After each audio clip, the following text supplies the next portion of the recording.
নবনীরদনিন্দিত কান্তিধারম রসসাগর নাগর ভূপবরং। हरे कृष्णा, दंडवत प्रणाम। हम लोग श्रीमद् भागवतम के 7वें स्कंद पे हैं। दूसरा अध्याय चल रहा है। आज हम लोग श्लोक संख्या 16 से कंटिन्यू करेंगे।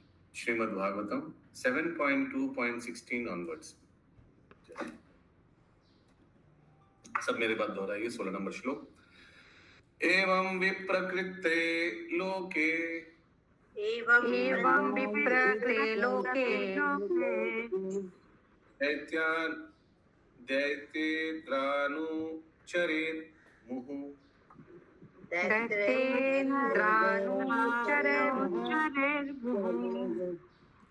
दिवं देवा परित्याज्य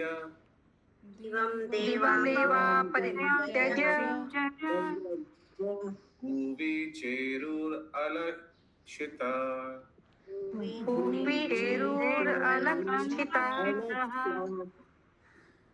Yes, प्रीति मैंने माता जी। हरे कृष्णा, सभी को सादर प्रणाम। अनुवाद।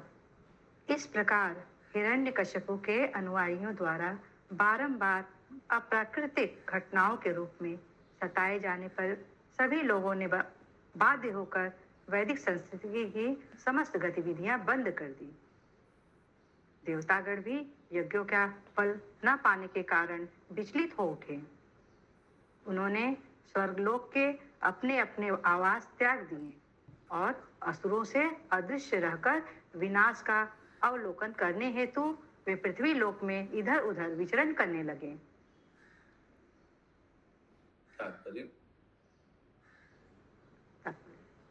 जैसा कि श्रीमद् भगवत गीता में वर्णन किया गया है, यज्ञ संपन्न करने से मनुष्यों तथा देवताओं को अन्याश्रित सौभाग्य प्राप्त होता है। जब असुरों के उत्पाद क्या स्वभाव प्राप्त होता है? अन्याश्रित। The performance of yajna brings reciprocal good fortune for both human being and the demigod. कहाँ से आवाज आ रहा है? म्यूट करिए प्लीज। हरे कृष्ण। अन्य आश्रित यानी फॉर बोथ ह्यूमन बीइंग जो कर रहा है यज्ञ और देवी देवता को भी फायदा होता है। समझ गया दोनों को। आगे। जब असुरों के उत्पातों से यज्ञ होने बंद हो गए तो देवतागण सहज ही यज्ञ के फलों से वंचित रह गए और उन्होंने अपने अपने कर्तव्य करने में बाधा पड़ने लगी। उन्हें अपने अपने कर्तव्य करने में बाधा पड़ने लगी। अतएव वे पृथ्वी लोक पर यह देखने और विचार करने हेतु उतर आए कि यहाँ के लोग किस प्रकार विचलित हुए हैं और इसके लिए भी कि क्या करना चाहिए। हरे कृष्णा। समझ में आया? कोई उदाहरण दे सकता है? सोचिए बारिश होना बंद हो गया तो इंद्रदेव आकर देख रहा है कि अरे बिना बारिश का भी खेती खाद्य शस्य उत्पादन कैसा और वनस्पति का क्या कंडीशन है, ऐसे करके देखना है क्योंकि अपना जो कर्तव्य वो नहीं निभा पा रहे थे। हाँ बोलिए।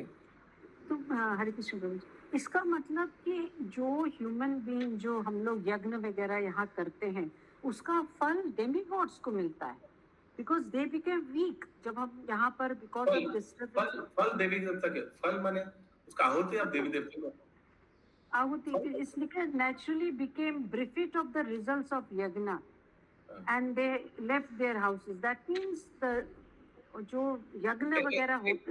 एक सेकंड, उसके आगे श्रील प्रभुपाद ने बताया है कि यज्ञ का फल दोनों को लाभ होता है। तो करता है और जिनके लिए करते हैं दोनों का दोनों को मिलता है। ओके। अब आप जो सामग्री आहुति देंगे वो तो देवी देवता को दे रहे हैं। जो पकवान बनाया गया था नंद भवन में इंद्र पूजा के लिए वो तो सिर्फ इंद्र को अर्पित करता। बाद में इन लोग अन्नकूट के हिसाब से गोवर्धन को अर्पित किया। तो सब तो इंद्र के पास जा रहा था। ये इनका इंद्र का लाभ है। और ब्रजवासी का क्या लाभ था? इंद्र ये सब पकवान खा के फिर बारिश देगा। वनस्पति उगेगा। दोनों का लाभ है, म्यूचुअल अंडरस्टैंडिंग। अगला श्लोक 17 नंबर। हिरण्यकशिपुर भ्रातु हिरण्यकशिपु संपरेतस्य तु पिता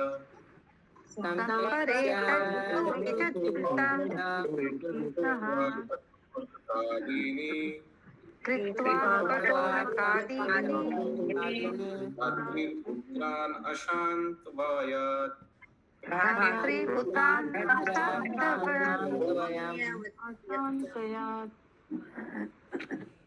अनुवाद।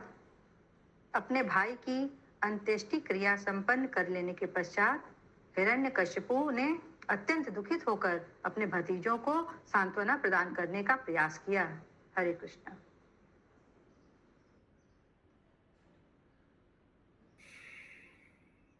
हिरण्याक्ष का अंतिम संस्कार सब कार्यक्रम करने के बाद शकुनिम संबराम दृष्टिम शकुनिं संबरं संतापनां रिकाम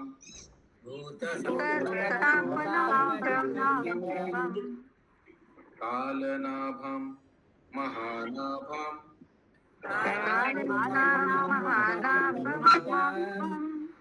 हरिश्माश्रुम अतोत्कचम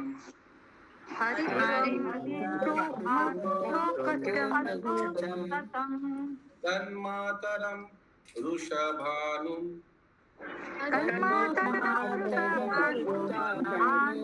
नित्यं च जननीं गिरा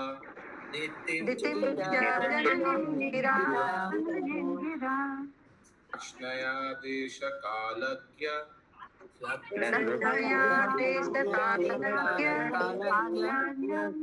इदम् आहा जनेश्वर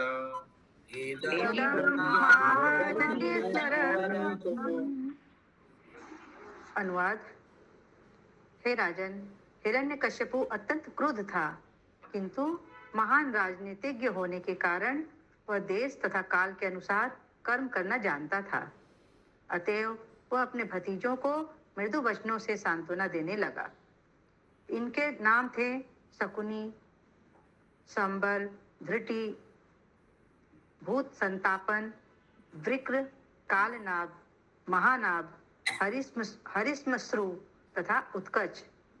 उसने उसकी माता अर्थात अपनी अनुज वधू रूसा भानु एवं अपनी माता दीति को भी ढाढ़स बधाया। वह उनसे इस प्रकार बोला। हरे कृष्ण। तो अभी हिरण्यकशिपु सांत्वना दे रहा है, उनका सांत्वना स्पीच एकदम डिवोटी जैसा। श्री हिरण्यकशिपुर उवाच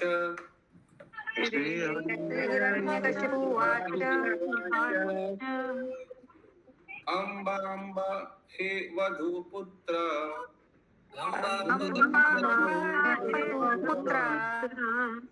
वीरान वीरम मारहाथ सोचितुम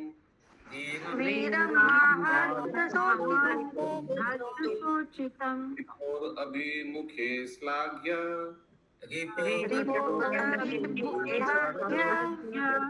पुराणाम वध इप्सित।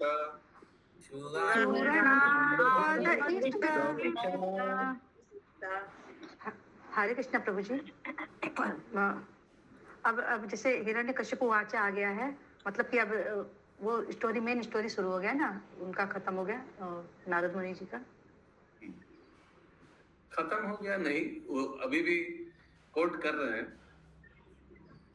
अभी भी कोट कर रहे हैं। नारद मुनि तो पूरा बता रहे हैं परीक्षित महाराज, सॉरी नारद मुनि तो बता रहे युधिष्ठिर महाराज को, सुखदेव गोस्वामी परीक्षित महाराज को, और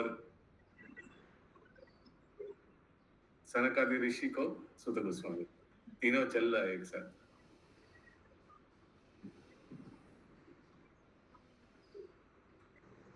लेकिन दोनों में एक अंतर है माता जी। मैं एक उदाहरण दे रहा हूं। अशोक प्रभु ने आज सुबह बोला था कि हम कन्हैया नाट्यशाला जाएंगे, तो ये मैं अशोक प्रभु को कोट कर रहा हूं क्या? नहीं। अच्छा, मैं फिर से अपना सेंटेंस रिफ्रेम कर रहा हूं। अशोक प्रभु ने आज सुबह बोला था कि वे कन्हैया नाटशाला जाएंगे। क्या मैं अशोक प्रभु को कोट कर रहा हूं? हाँ प्रभु जी। नहीं, मैंने बोला कन्हैया नाटशाला। अभी मैं बता रहा हूं, अशोक प्रभु ने आज सुबह बताया था, हाँ मुझे भी कन्हैया नाटशाला जाना है। Quotation. This is quotation. This is quote. Yes. This is quotation. Okay, तो अभी कोटेशन होने वाला है। एकदम कोटेशन में एकदम एज इट इज आपको कोट करना चाहिए कि उन्होंने क्या बोला था। अभी श्री हिरण्यकशिपु हुआ था, एकदम सेम वर्ड टू वर्ड। और वहां नारद मुनि अपने भाषा में हिरण्यकशिपु का समझा रहा था। दोनों में ये अंतर है। अनुवाद हो गया? नहीं प्रभु जी, पढ़ रहे। हिरण्यकश्यपु ने कहा, हे माता, हे वधु तथा हे भतीजों, तुम लोगों को महान वीर की मृत्यु हेतु शोक नहीं करना चाहिए, क्योंकि अपने शत्रु के समक्ष वीर की मृत्यु अत्यंत यशस्वी तथा वांछनीय होती है। हरे कृष्ण। ये कौन सा भाषा है? अम्बा अम्बा माते माते माँ माँ को पुकार है। ये संस्कृत ना? संस्कृत में अम्बा अम्बा मामा।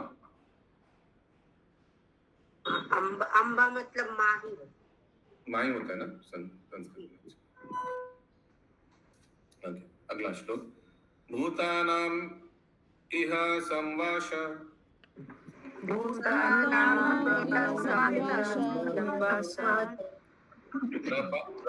प्रपायाम इव शुभ्रते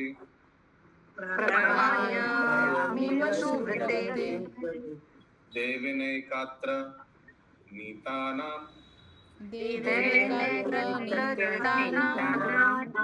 उन्नीतानां स्वकर्मभिः।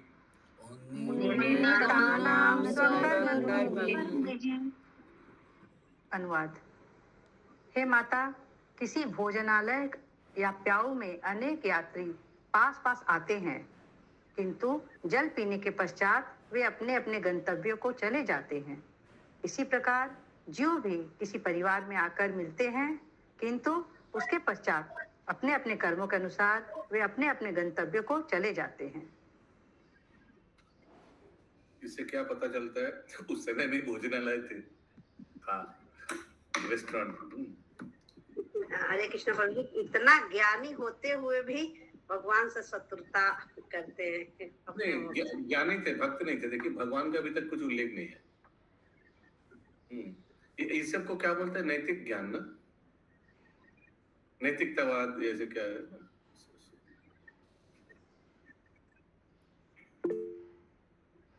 धार्मिक बोल सकते हैं इस व्यक्ति को, आध्यात्मिक नहीं बोल सकते। धर्म का ज्ञान है ऐसा। यस, पंकज मित्र जी को। प्रभु एक कहावत है, पग उपदेश कुशल बहुत है। तो उपदेश देने के लिए बहुत था, लेकिन वो खुद फॉलो नहीं करता।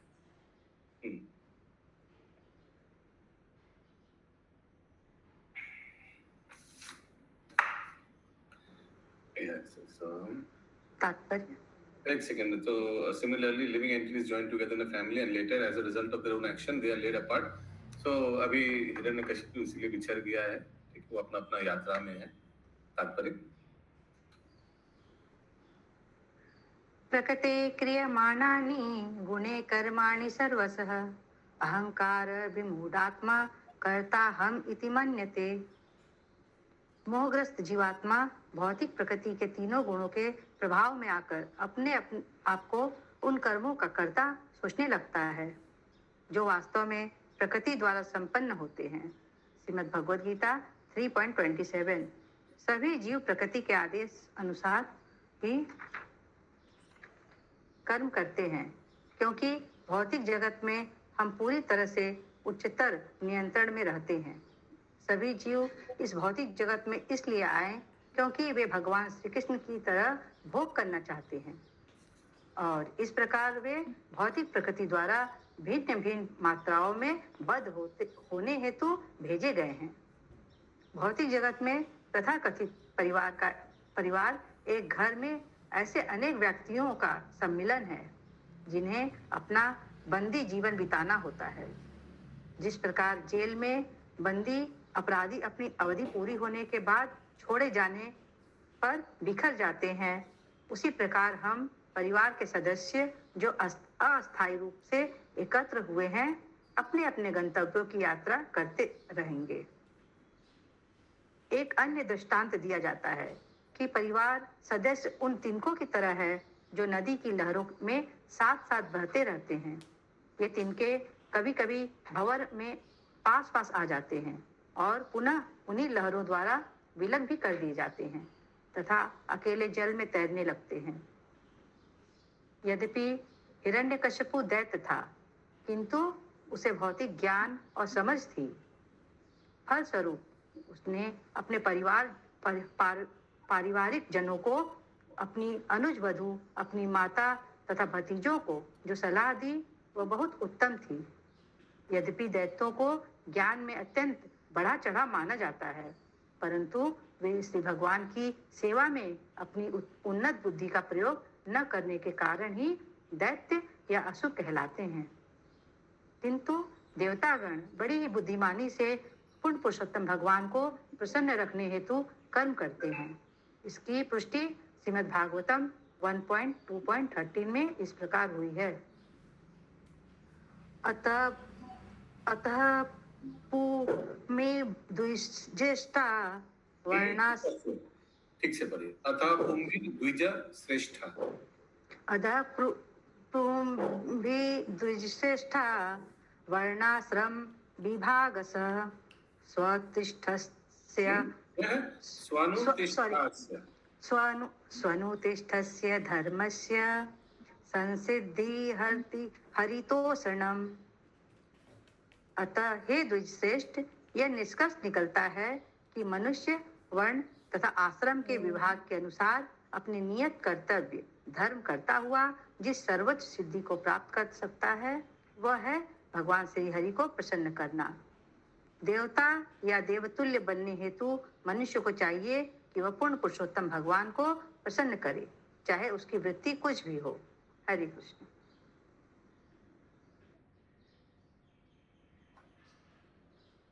संसिद्धिर हरि कृष्ण। यस माता जी। हरे कृष्णा। दंडवत प्रणाम प्रभु जी। जो लास्ट स्टेटमेंट था ना, उसको मतलब विष्णु जी को संतुष्ट करने का प्रयास करना चाहिए। उसकी वृत्ति कुछ भी हो, वृत्ति मतलब ऑक्यूपेशन। ऑक्यूपेशन यानी यहाँ क्या मतलब? ऑक्यूपेशन तो ऑफकोर्स चारों वर्ण का जो चारों ऑक्यूपेशन में बोल सकते हैं। Let's see.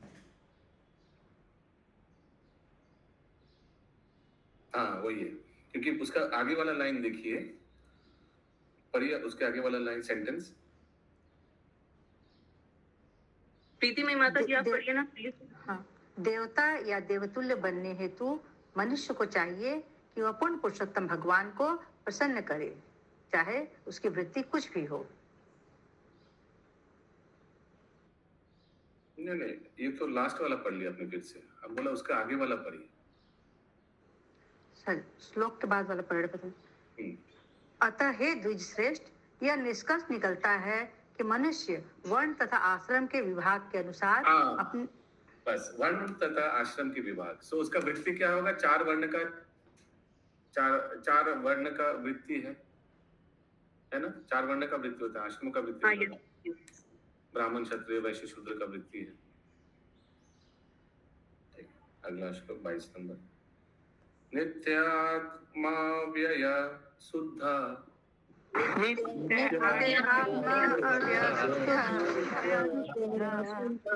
सर्वगा सर्वविद परा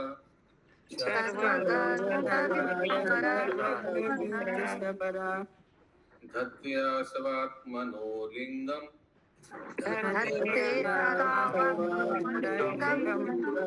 मायया विसृजन् गुणान्।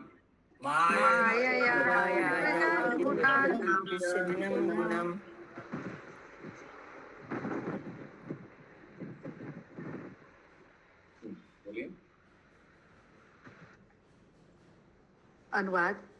आत्मा या जीव की मृत्यु नहीं होती, क्योंकि वह सनातन तथा अव्यय है। भौतिक कलमश से मुक्त होने के कारण वह भौतिक या आध्यात्मिक जगत में कहीं भी जा सकता है। वह भौतिक शरीर से पूरी तरह से सजग तथा उससे सर्वथा भिन्न है, किंतु अपनी किंचित स्वतंत्रता के दुरुपयोग के कारण उसे भौतिक शक्ति द्वारा उत्पन्न सूक्ष्म तथा स्थूल शरीर धारण करने पड़ते हैं और इस प्रकार उसे तथाकथित भौतिक सुख तथा दुख सहने पड़ते हैं। अतएव किसी भी मनुष्य को शरीर में से आत्मा के निकलने पर शोक नहीं करना चाहिए। तात्पर्य हिरण्यकश्यपु ने अत्यंत बुद्धिमानी से आत्मा की स्थिति का वर्णन किया है। आत्मा कभी भी शरीर नहीं होता, अपितु वह सदैव शरीर से पूर्णतः भिन्न होता है। नित्य तथा अव्यय होने के कारण आत्मा की मृत्यु नहीं होती है, किंतु जब वही शुद्ध आत्मा मुक्त भाव से भौतिक जगत का भोग करना चाहता है तो उसे भौतिक प्रकृति के प्रतिबंधों के अंतर्गत रख दिया जाता है, जिसके कारण उसे किसी न किसी प्रकार शरीर धारण करना पड़ता है और उसके सुखों एवं दुखों को भोगना होता है। इसका वर्णन भी भगवान श्री कृष्ण द्वारा श्रीमद् भगवद गीता 13.22 में हुआ है। कारणम गुण संगस्य सदसद योनि जन्मसु। जीव विभिन्न परिवारों में या योनियों में उत्पन्न होता है क्योंकि वह भौतिक प्रकृति के गुणों द्वारा दूषित रहता है। भौतिक प्रकृति द्वारा बद्ध होने पर जीव को एक प्रकार का शरीर धारण करना होता है जो परमेश्वर के आदेश अनुसार प्रकृति द्वारा दिया गया होता है। ईश्वर सर्वभूतानां हृदयेषु अर्जुन तिष्ठति। हृदयेषु नहीं है, हृदयेषु। हृदयेषु अर्जुन तिष्ठति। भ्रामयन् सर्वभूतानि यंत्रारूणानि मायया। Perfect pronunciation. हे अर्जुन, परमेश्वर प्रत्येक हृदय में स्थित है और ये उन सभी जीवों के विचरण का निर्देश करते रहते हैं जो भौतिक शक्ति से निर्मित यंत्र पर आरूढ़ हुए हैं। श्रीमद् भगवद गीता 18.61। यह शरीर एक यंत्र के हाँ, यही मैं बोलने वाला था। यंत्र पे आरोहण किए हुए गाड़ी में बैठा हुआ है और वो कौन सा गाड़ी है? कभी मच्छर का गाड़ी, कभी मनुष्य का गाड़ी, कभी पेड़ का गाड़ी।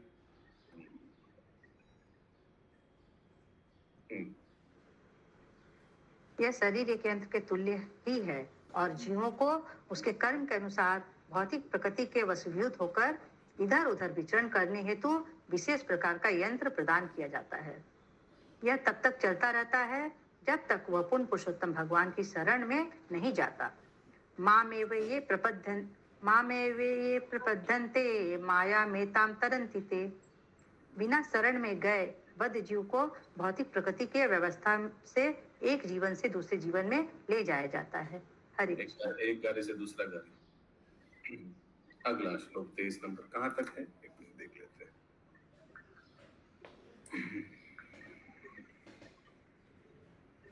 26 तक है। 23 नंबर।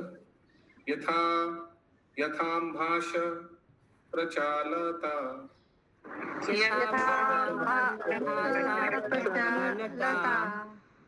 तरवोऽपि चालयिव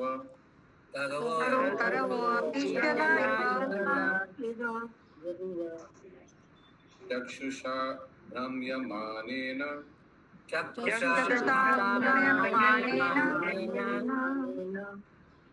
दृश्यते चलतीव भूः।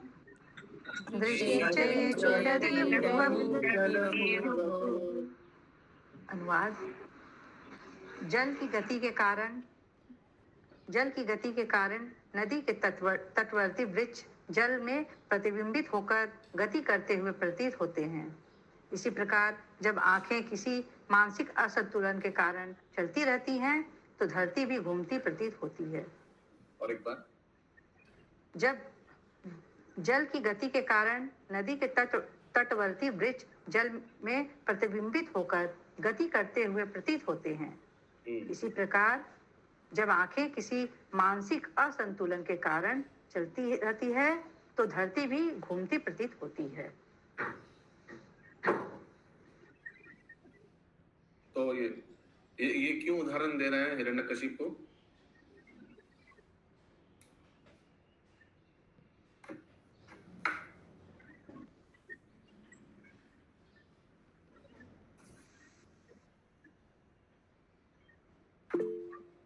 यस विष्णु, वो हिरण्याक्ष का जो देह वहां पे और उसका आत्मा तो शरीर छोड़ के चला गया, उसी को समझाने के लिए बोल रहा है कि हम्म, जैसे हम्म,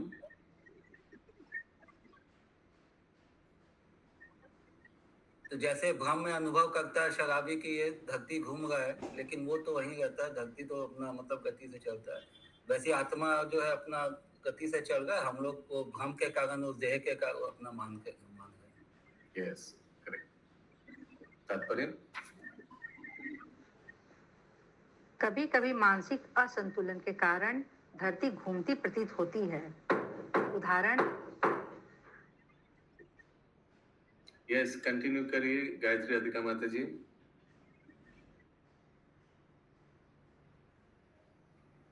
अच्छा, महामुकुटमणि माता जी।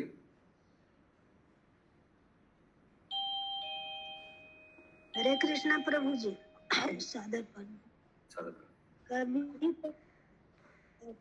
कभी कभी मानसिक असंतुलन के कारण धरती घूमती प्रतीत होती है। उदाहरणार्थ, एक शराबी या हृदय रोग से पीड़ित व्यक्ति कभी कभी अनुभव करता है कि धरती गतिमान है। इसी प्रकार प्रवाहित नदी में वृक्षों के प्रतिबिंब भी चलते प्रतीत होते हैं। ये सब माया के कार्य है। वस्तुतः जीव नहीं चलता। चलोयाम, जीव का न तो जन्म होता है न मृत्यु होती है, किंतु नाश्वर सूक्ष्म तथा स्थूल शरीरों के कारण जीव एक स्थान से दूसरे को गति करता एवं मृत या सदा हेतु चला गया हुआ प्रतीत होता है। जैसा कि महान बंगाली वैष्णव कवि जगदानंद पंडित ने वर्णन किया है।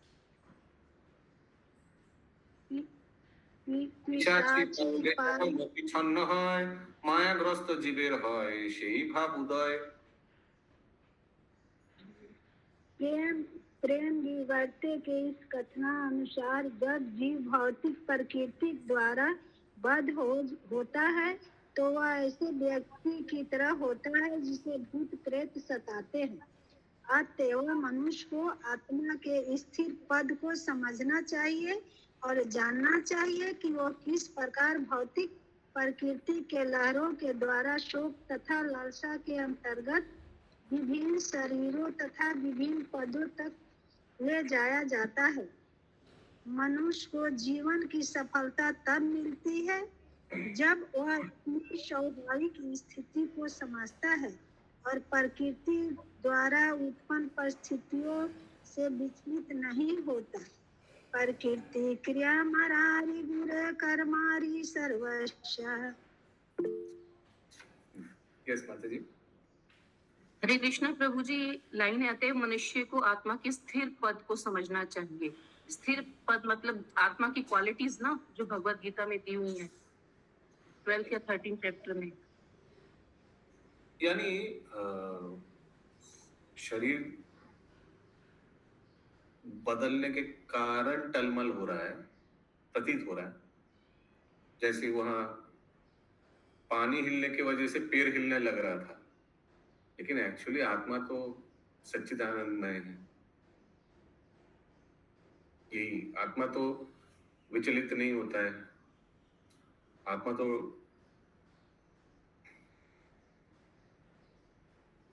is unaffected by the transformation of the body। यही समझना चाहिए व्यक्ति को। ओके प्रभु जी। पैर तो हिल नहीं रहा था, पैर तो वही किनारे में चुपचाप खड़ा है, लेकिन पानी हिलने की वजह से पैर हिलना लग रहा है। वैसे ही शरीर का पतन हो रहा है, शरीर ऊर्ध्व शरीर निम्न शरीर, आत्मा तो वही है एकदम सच्चिदानंद में, लेकिन क्योंकि उस शरीर के अंदर में फंसे हुए हैं तो लग रहा है कि आत्मा भी निम्न शरीर में गया है, आत्मा का पतन हुआ है, आत्मा का प्रगति हुआ है, ऊर्ध्व शरीर मिला है। आत्मा तो आत्मा ही है, भगवान के अंश। 24 नंबर श्लोक। एवं गुणेर भ्रम यमाने एवं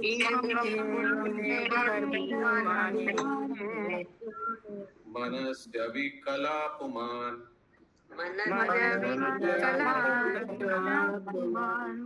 गति तसंयताम भद्रे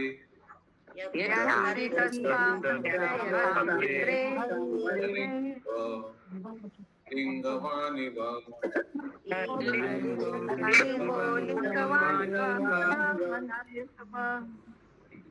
अनुवाद। इसी प्रकार से हे मेरी भद्र माता, जब भौतिक प्रकृति के गुणों की गति द्वारा यह मन विचलित होता भटकता है, तब जीव सूक्ष्म तथा स्थूल शरीरों की विभिन्न अवस्थाओं से चाहे कितना ही मुक्त क्यों न हो, वह यही सोचता है कि वह एक स्थिति से दूसरी में परिवर्तित हो गया है।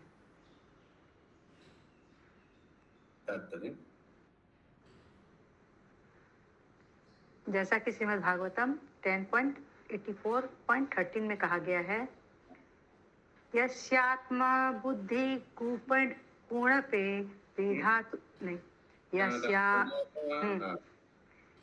यस्मात् बुद्धि कूपणे तिधातुके स्वधि कल्त्रादिषु भौमिज्यधि यतीर्थ बुद्धि सलिलेन करहिचि जंजेन स्वभिज्ञेषु स एव गोखर।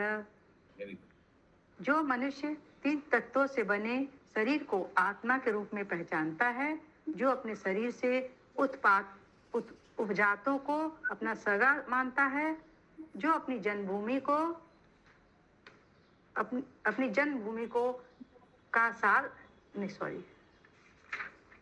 को पूज्य मानता है, और जो तीर्थ स्थान में दिव्य ज्ञानी पुरुषों से भेंट करने नहीं अपितु केवल स्नान करने जाता है, उसे गाय या गधा ही समझना चाहिए।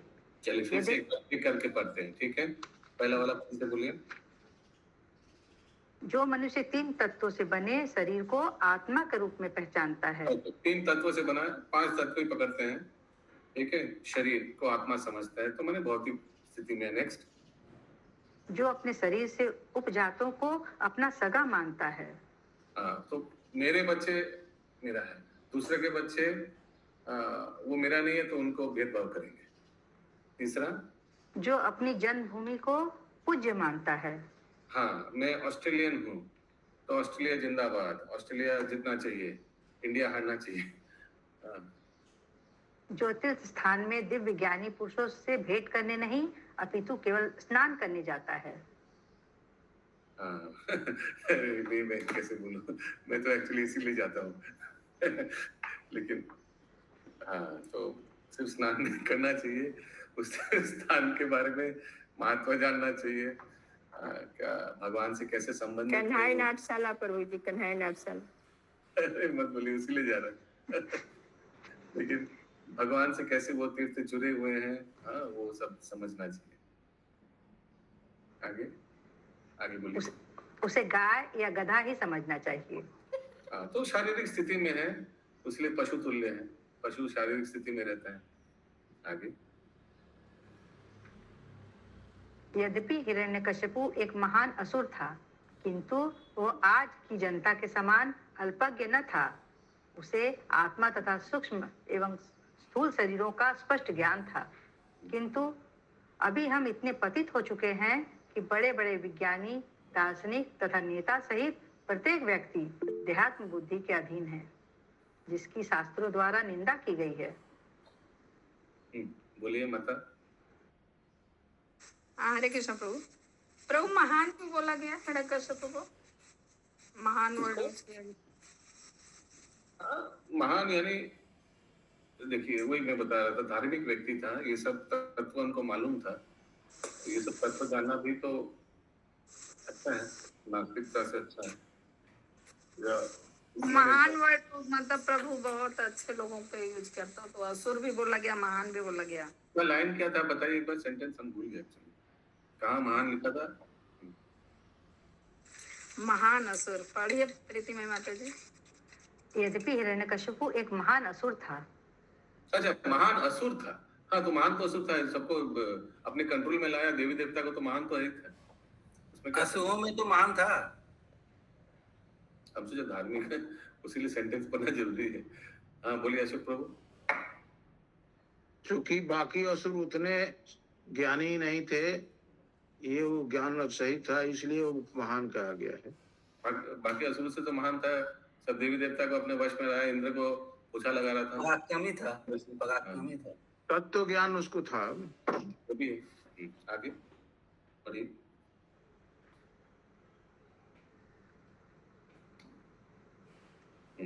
प्रत्येक व्यक्ति देहात्म बुद्धि के अधीन है, जिसकी शास्त्रों द्वारा निंदा की गई है।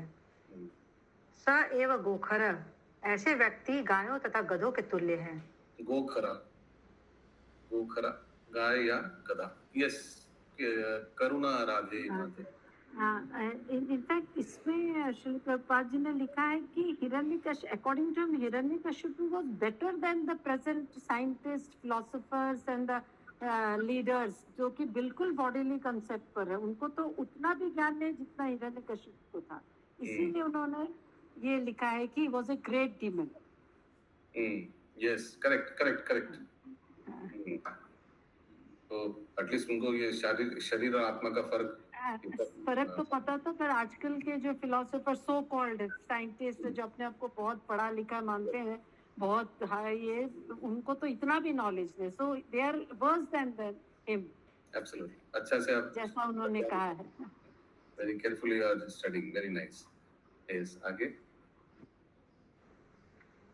हिरण्यकशिपु ने अपने परिवार के सदस्यों को उपदेश दिया कि यद्यपि उसके भाई हिरण्याक्ष का स्थूल शरीर मृत हो गया था, जिसके कारण वे नहीं होना चाहिए, नहीं, जिसके कारण शोक संतप्त हैं, किंतु उन सबको हिरण्याक्ष की महान आत्मा हेतु शोक संतप्त नहीं होना चाहिए, क्योंकि उसे अगली गति प्राप्त हो चुकी है।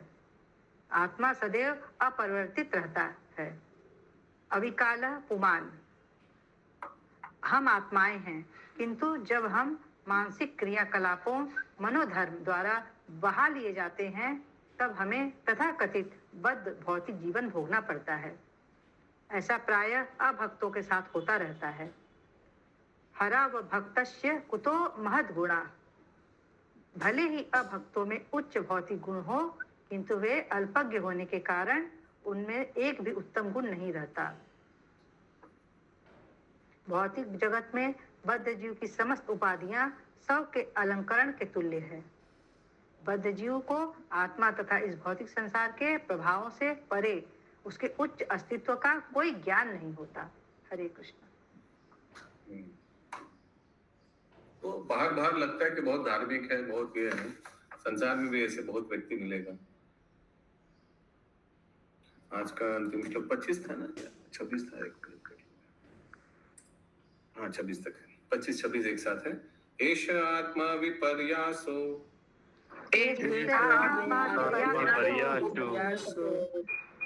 लिंगे लिंग भावना,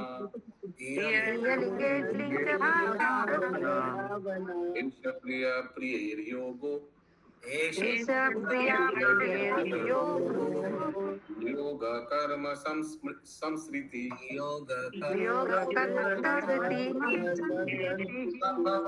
विनाशश्च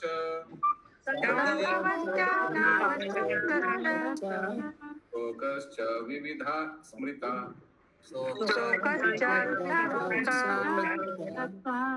अविवेकश्च चिंता च, विवेका स्मृतिरेव च।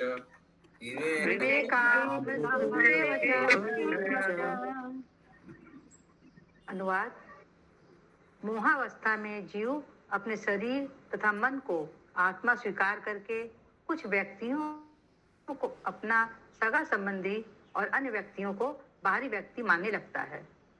इस भ्रांति के कारण उसे कष्ट भोगना पड़ता है। निस्संदेह ऐसे मनोकल्पित भौतिक विचारों का संचय ही इस भौतिक जगत में दुख और तथाकथित सुख का कारण बनता है। इस प्रकार स्थित होकर बद्ध जीव को विभिन्न योनियों में जन्म लेना होता है और विभिन्न चेतनाओं में कर्म करना पड़ता है, जिससे नवीन शरीरों की उत्पत्ति होती है। यह सतत चलता रहने वाला भौतिक जीवन संसार कहलाता है। जन्म, मृत्यु, शोक, अल्पज्ञता तथा चिंता, ये सब ऐसे भौतिक विचारों के कारण होते हैं। ऐसे विचारों के कारण होते हैं। इस प्रकार हम कभी उचित ज्ञान प्राप्त करते हैं तो कभी जीवन की भ्रांत धारणा के पुनः शिकार बनते हैं। हरे कृष्णा। ग्रंथराज श्रीमद् भागवतम की जय जय प्रभुपाद की जय। जय जय।